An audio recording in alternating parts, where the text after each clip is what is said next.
नमस्कार दोस्तों, बिहार शिक्षक भर्ती का जो एग्ज़ाम है आपका दिसंबर के पहले सप्ताह में होने वाला है।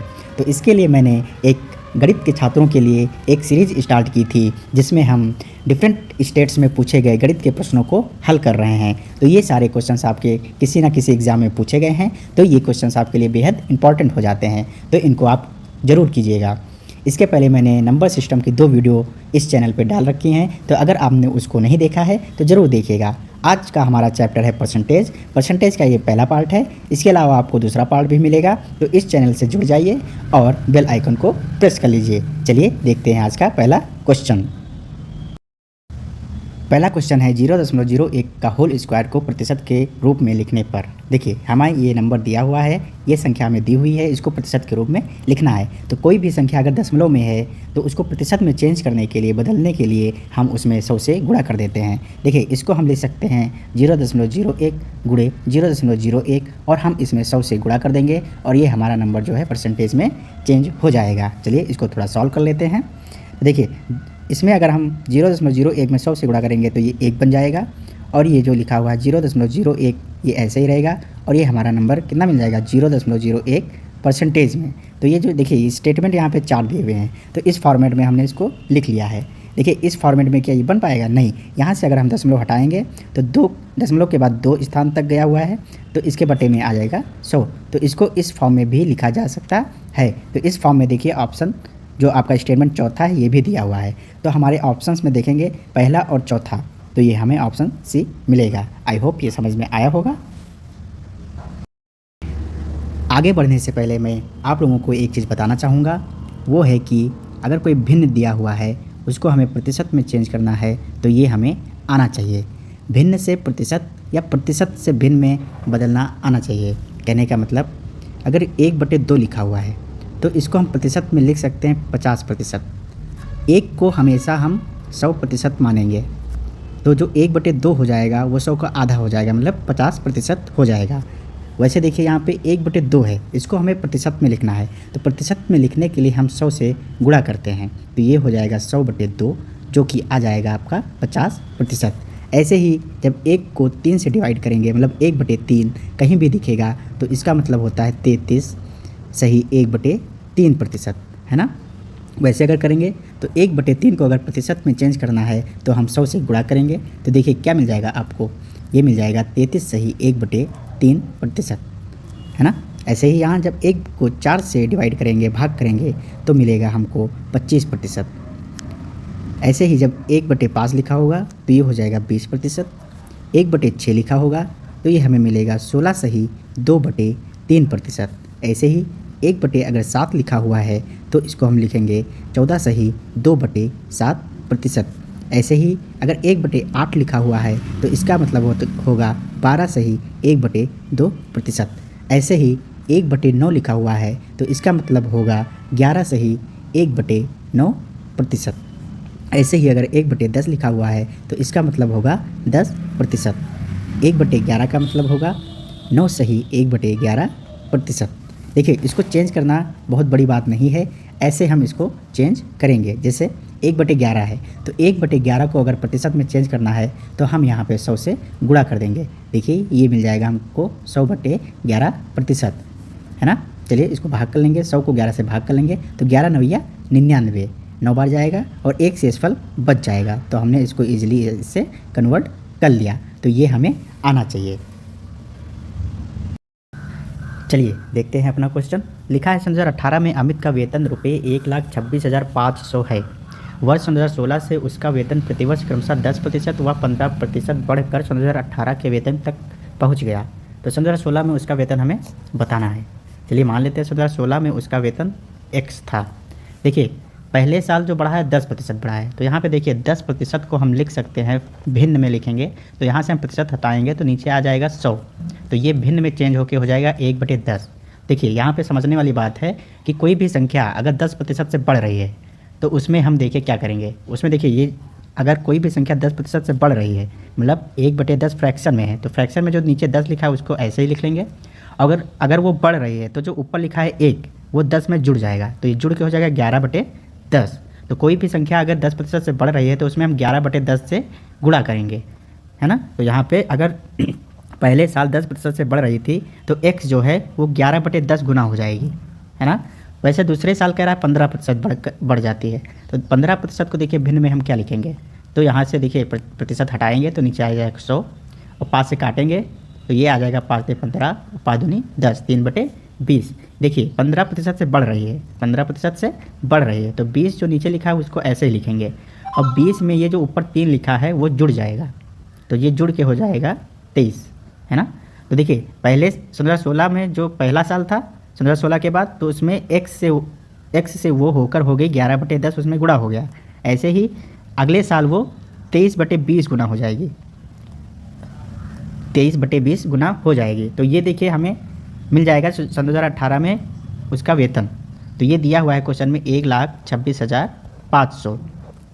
यहाँ से हम x की वैल्यू आसानी से निकाल पाएंगे। देखिए 11 से काटेंगे तो ये 11 के नाम 11, 11 के नाम 11, 11 पीछे 55 और 2 0। फिर ये 23 से देखिए 5 बढ़ जाएगा तो ये हो जाएगा 500। तो यहाँ से x की वैल्यू जो आएगी वो 500 गुणे ये 20 गुणे 10 200 ये आएगी। x की वैल्यू क्या आ जाएगी 1,00,000 रुपये, है ना। तो इसका ऑप्शन हो जाएगा सी। देखिए यहाँ पे 10% से कोई संख्या बढ़ रही थी, अगर यही 10% से घट रही होती तो जब घट रही होती तो नीचे देखिए अभी भी 10 आएगा और जब घट रही होगी तो हम माइनस का निशान लगा लेंगे, है ना। तो जो -1 हो जाएगा ऊपर तो ये 10 में से 1 घट जाएगा तो घट कर वो 9/10 गुना हो जाएगी।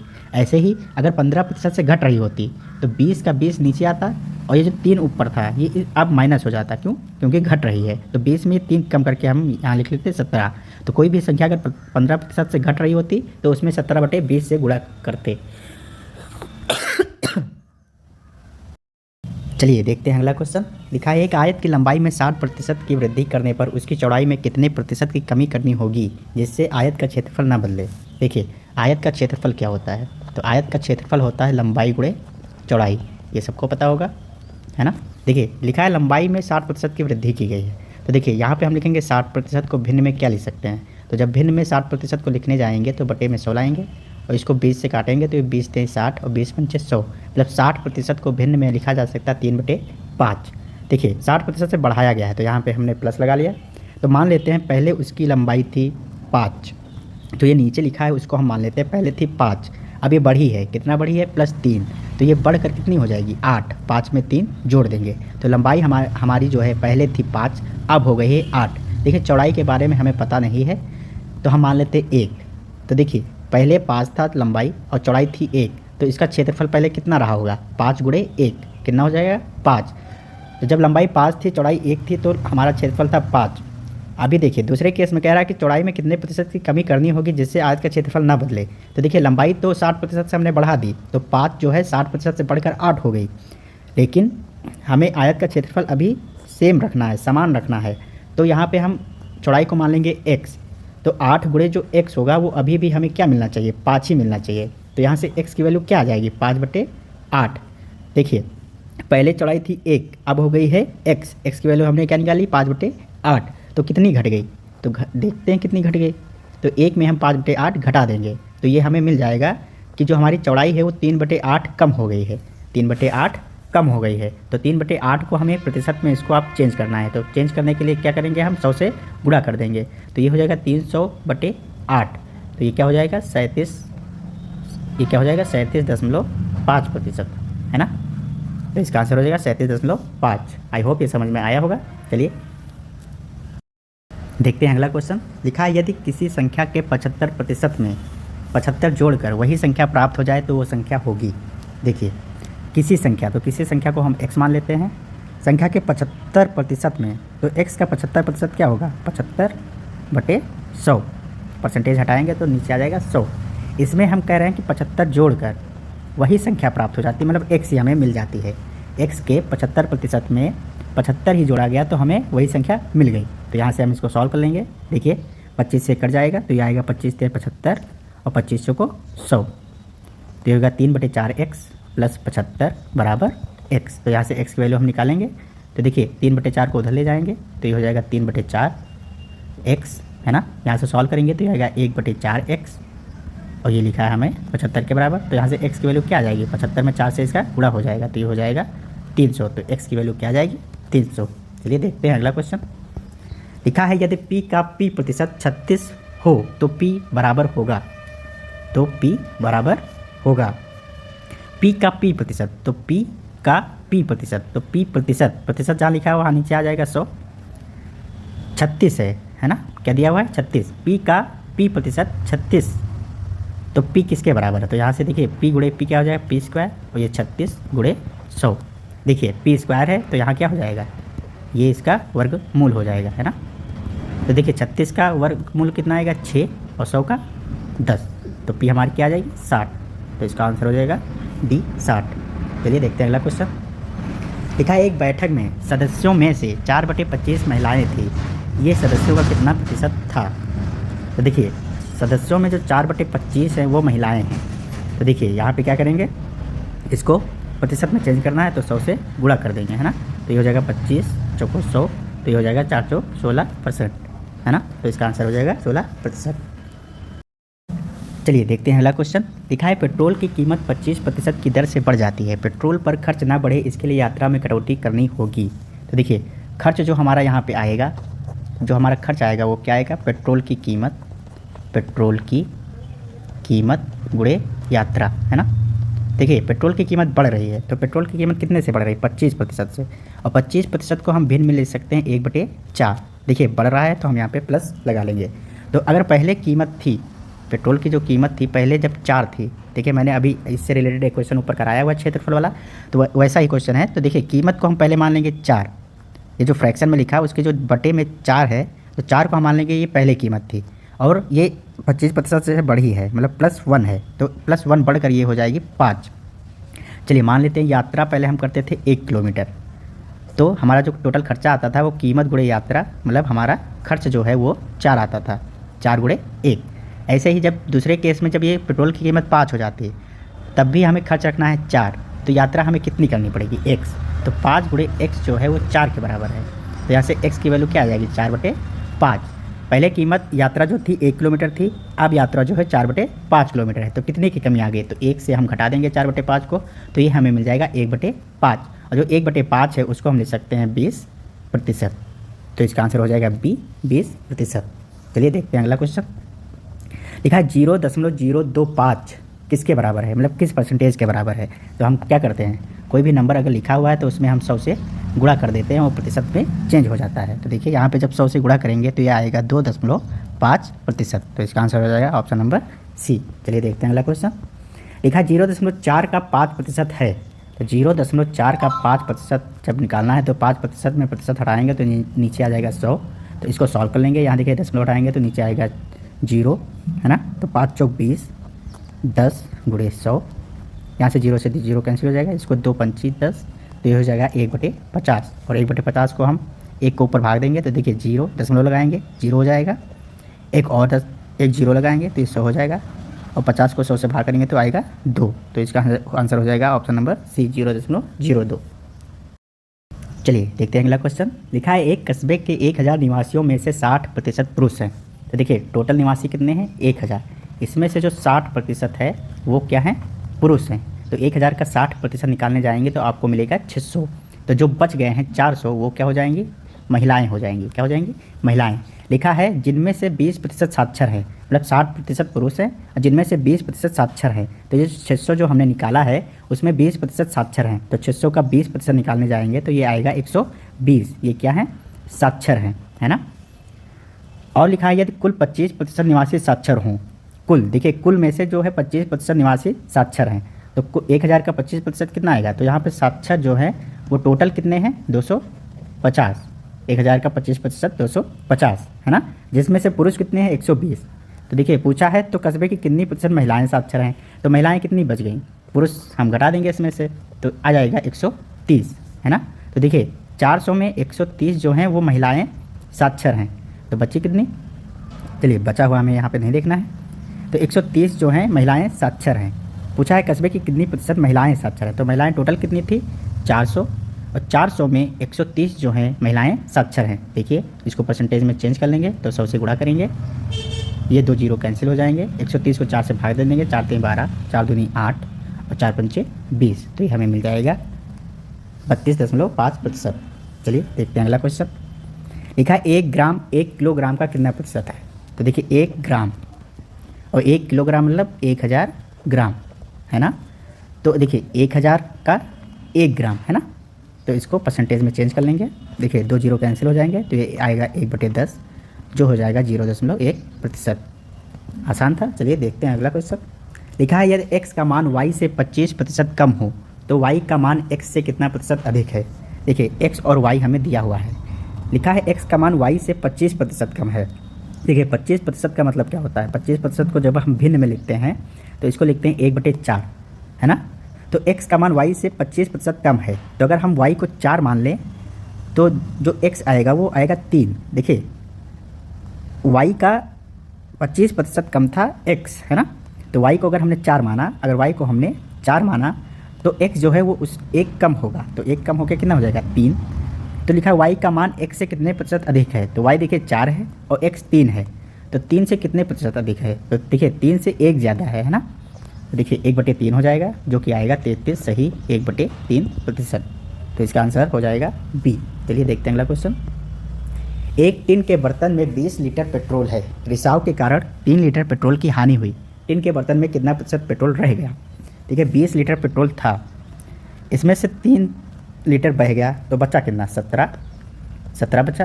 पहले कितना था 20, तो 20 में 17 बचा है ना, तो इसको हम क्या करेंगे प्रतिशत में चेंज कर लेंगे। देखिए 20 पंचे 100 तो 17 बचे 85, तो इसका आंसर हो जाएगा 85%।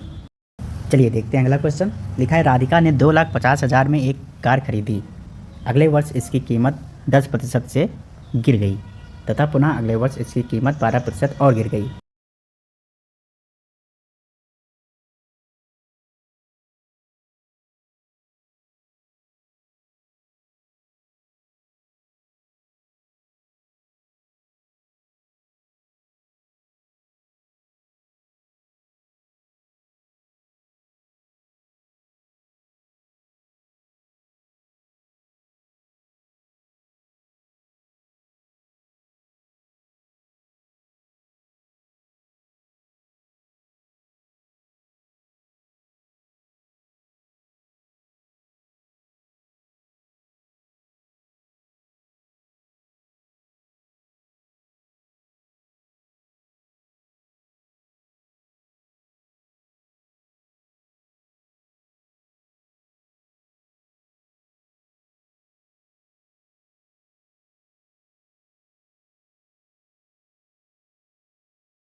देखते हैं अगला क्वेश्चन। लिखा है ए की मासिक आय बी की आय से 20% अधिक है, बी की आय सी की आय का 30% है। यदि इन तीनों की सम्मिलित प्रतिमाह आय 74,700 है तो सी की आय हमें बतानी है। चलिए देखते हैं।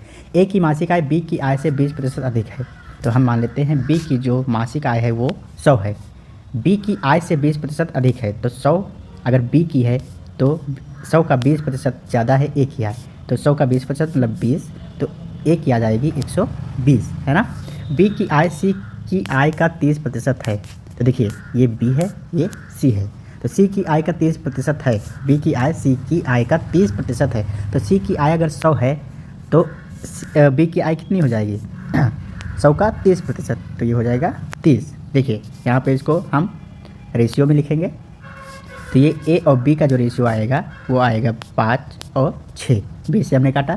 ऐसे ही जब बी और सी का रेशियो लिखेंगे तो आएगा 3 और 10 है ना। देखिए यहाँ पे दोनों रेशियो को हम सम्मिलित करेंगे, तो यहाँ पे बी 5 है, यहाँ पे बी 3 है, तो देखिए 5 और 3 इनका हम लेंगे एलसीएम, तो 5 3 15, तो जो बी हो जाएगा वो 15 हो जाएगा। देखिए 5 3 15 हो गया है, तो यहाँ पे हमने 3 से गुणा किया हुआ है, तो ये 6 में 3 से गुणा हो जाएगा, तो ये आ जाएगा ए का। ऐसे ही देखिए तीनों 25 15, तो हमने 3 में 5 से गुणा किया है, तो यहाँ पे जो सी की आय के लिए हमें यहाँ 5 से गुणा करना पड़ेगा, तो ये हो जाएगा 50। तो ये तीनों का रेशियो आ गया है, ये तीनों की जो आय है उनका रेशियो मिल गया है। लिखा है सम्मिलित प्रतिमाह आय जो है 74,700 है, तो इन तीनों का जोड़, तो देखिए 18 और 15 कितना होगा 33, और 33 और 50, 33 में 50 जोड़ेंगे तो आएगा 83, तो सम्मिलित जो है वो 83 हो गई। क्वेश्चन में दिया है इसकी वैल्यू 74,700। देखिए इसको यहाँ पे इससे डिवाइड करेंगे, देखिए कितनी बार जाएगा, 9 बार जाएगा। आप गुणा कर लीजिएगा, भाग कर लीजिएगा, तो ये आएगा 900, मतलब 1 की वैल्यू जो आएगी यहाँ से 900 आएगी, है ना। तो सी की आई बतानी है, तो सी की आई हमारे हिसाब से कितनी है 50, और 1 की वैल्यू कितनी है 900, तो 50 की वैल्यू कितनी हो जाएगी, इसमें हम 900 से गुणा कर देंगे, तो ये आएगा 45,000। आशा करता हूँ आपको ये क्वेश्चन समझ में आया होगा। चलिए, पहले संख्या 350 को 20% बढ़ाकर पुनः 20% कम कर दिया गया, अंततः वृद्धि या कमी का प्रतिशत होगा। देखिए जैसे हमने पहले भी क्वेश्चन किया था जहाँ पे हमें प्रतिशत में ही बताना था, तो हम इस 350 को यहाँ पे भी इग्नोर कर सकते हैं। तो हम मान लेते हैं 100, कोई भी संख्या है 100, उसको हमने 20% बढ़ाया है। तो पहले हमने क्या किया है, 20% बढ़ाया है, तो 100 का 20% कितना होगा 20, तो ये बढ़कर हो जाएगा 120। फिर हमने क्या किया है, पुनः 20% कम किया है, तो अगली बार हमने क्या किया है 20% कम किया है। तो देखिए 120 का 20% कितना हो जाएगा 24। कैसे निकालते हैं आप देख लीजिए, 120 का 20% निकालना है, तो प्रतिशत हटाएंगे, नीचे आएगा 0, तो ये 0 से 0 कैंसिल हो जाएंगे, तो ये आएगा 24। तो देखिए वही 120 का 20% कम किया है ना, तो ये 24 कम हो जाएगा, तो 24 कम होकर ये बचेगा 96। तो देखिए 100 से कितना हो गया 96, कितने की कमी आई है 4 की, तो हम कह सकते हैं कि 4% की कमी आएगी। तो इस क्वेश्चन का आंसर हो जाएगा 4%। चलिए देखते हैं अगला क्वेश्चन। लिखा है यदि ए का वेतन बी के वेतन से 25% अधिक है तो बी का वेतन, चलिए देखते हैं अगला क्वेश्चन। लिखा है यदि ए का वेतन बी के वेतन से 25% अधिक है तो बी का वेतन ए के वेतन से कितना प्रतिशत कम है। देखिए हम मान लेते हैं बी का वेतन जो है 100 है, तो ए का वेतन बी के वेतन से 25% अधिक है। तो अगर बी का वेतन 100 है तो जो ए का वेतन है वो बी के वेतन से 25% अधिक है, तो 100 का 25% कितना होगा 25, तो ए का वेतन यहाँ पे आ जाएगा 125, है ना। तो पूछा है बी का वेतन ए के वेतन से कितना प्रतिशत कम है, तो ए का वेतन कितना है 125, तो ये जो 100 है वो कितना कम है 25। देखिए जी इसको सॉल्व कर लेंगे, 25 25 हम 125, ये आ गया 1/5, 1/5 का मतलब 20%। तो जो बी का वेतन है वो ए के वेतन से 20% कम है, तो इसका आंसर आ जाएगा सी। चलिए देखते हैं अगला क्वेश्चन। लिखा है एक कक्षा में 75% विद्यार्थी अंग्रेजी में, 60% विद्यार्थी गणित में उत्तीर्ण होते हैं और 20% विद्यार्थी दोनों विषयों में अनुत्तीर्ण हो जाते हैं, तो उत्तीर्ण का प्रतिशत हमें बताना है। देखिए अंग्रेजी में जो हुए हैं वो 75% है, तो यहाँ पे हमें एक वेन डायग्राम बनाना पड़ेगा। देखिए क्या होगा, हम मान लेते हैं ये वाला सर्किल है वो अंग्रेजी का है, किसका है अंग्रेजी का, और ये वाला जो सर्किल है वो गणित का है ना।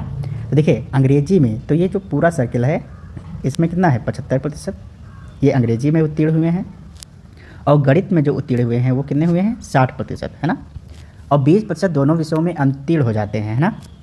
तो उत्तीर्ण कितने होंगे 20% जब दोनों विषयों में अनुत्तीर्ण हुए हैं, तो देखिए 100 में से जब 20 घटाएंगे तो आएगा 80, तो ये दोनों में उत्तीर्ण हुए होंगे, है ना। 80 जो है वो दोनों में उत्तीर्ण हुए होंगे। तो देखिए 75 और 60 इनको हम जोड़ देंगे, तो ये जो 80 आया है इसको हम घटा देंगे, तो देखिए 7 6 13, 135 माइनस 80, तो ये हो जाएगा आपका 55%। तो 55% जो है वो पास का परसेंटेज है, तो इसका आंसर हो जाएगा 55%। चलिए देखते हैं अगला क्वेश्चन। लिखा एक कक्षा में 75% विद्यार्थी अंग्रेजी में, 60% विद्यार्थी गणित में उत्तीर्ण होते हैं और 20% विद्यार्थी दोनों विषयों में अनुत्तीर्ण हो जाते हैं, उत्तीर्ण का प्रतिशत हमें बताना है। देखिए ऐसे क्वेश्चन को करने के लिए हम वेन डायग्राम का सहारा लेते हैं, मतलब हम 2 सर्किल ड्रॉ करेंगे और इन सर्किल को हम रिप्रेजेंट करेंगे उत्तीर्ण और अनुत्तीर्ण में।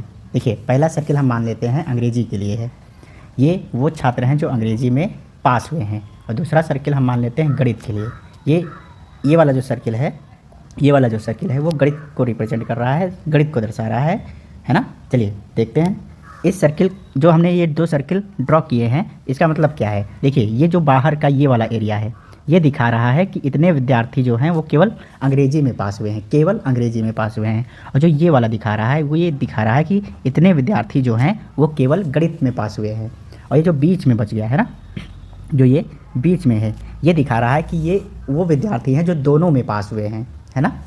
और जो बाहर बच जाएगा, जो बाहर हो जाएगा वो दिखाएगा कि ये जो बाहर वाले स्टूडेंट हैं वो किसी में नहीं पास हुए हैं। तो देखिए अंग्रेजी में हमें मिला है 75% विद्यार्थी अंग्रेजी में, है ना। तो अंग्रेजी में देखिए टोटल कितने विद्यार्थी पास हुए हैं 75%, तो हम यहाँ लिख लेंगे 75%। और गणित में देखिए कितने पास हुए हैं तो 60%, तो हमने यहाँ पे लिख लिया 60%। है ना। और देखिए ये जो बीच में आएगा वो क्या आएगा, दोनों में पास हुए। लिखा है 20% विद्यार्थी दोनों विषयों में अनुत्तीर्ण हुए हैं। ये यहाँ पे गौर कीजिएगा, अनुत्तीर्ण दिया है 20% दोनों विषयों में, और हमें क्या चाहिए, दोनों विषयों में उत्तीर्ण। तो देखिए 20% अगर दोनों विषयों में अनुत्तीर्ण है तो 100 में से अगर हम घटा देंगे 20 को, तो ये जो 80 आएगा ये दोनों विषयों में उत्तीर्ण आ जाएगा। तो यहाँ जो 20 की वैल्यू है वो हमें मिलेगी 80%। देखिए अब हमें बताना है उत्तीर्ण का प्रतिशत बताना है। तो देखिए इन दोनों को हम जोड़ेंगे। देखिए ये बीच वाला दोनों में क्या आ जा रहा है, 2 बार काउंट हो जा रहा है। तो इनको जोड़ के इसको हम अगर घटा देंगे, इनको जोड़ के अगर हम इसको घटा देंगे तो हमें मिल जाएगा उत्तीर्ण प्रतिशत। तो यही करेंगे हम, 75 + 60 में अगर हम 80 घटा देंगे तो हमें मिल जाएगा उत्तीर्ण का प्रतिशत। तो देखिए ये कितना हो जाएगा, 135 - 80, तो ये आ जाएगा आपका 55%। तो ये वो आ जाएगा जो उत्तीर्ण प्रतिशत है। तो इसका आंसर हो जाएगा ए। चलिए देखते हैं अगला क्वेश्चन। लिखा है 50 विद्यार्थियों की एक कक्षा में 40% लड़कियां हैं, कक्षा में कितने लड़के हैं। तो 50 में जो 40% हैं वो क्या हैं, लड़कियां हैं। तो इसका निकाल लेते हैं 50 का 40%। तो ये आएगा, देखिए 2 0 कैंसिल हो जाएंगे, आएगा 20। ये क्या है, लड़कियां। तो लड़के कितने होंगे, 30। चलिए देखते हैं अगला क्वेश्चन। लिखा है 2 वर्ष पहले खरीदी गई किसी मशीन के मूल्य में 12% वार्षिक दर से अवमूल्यन हो रहा है। यदि इसका वर्तमान मूल्य 9680 है तो इसका प्रारंभिक मूल्य कितना था। कितने वर्षों की बात हो रही है, 2 वर्ष। तो अभी इसकी वैल्यू है 9680। मान लीजिए 2 साल पहले इसकी वैल्यू थी x। देखिए 12% वार्षिक दर से अवमूल्यन हो रहा है, मतलब कमी हो रही है।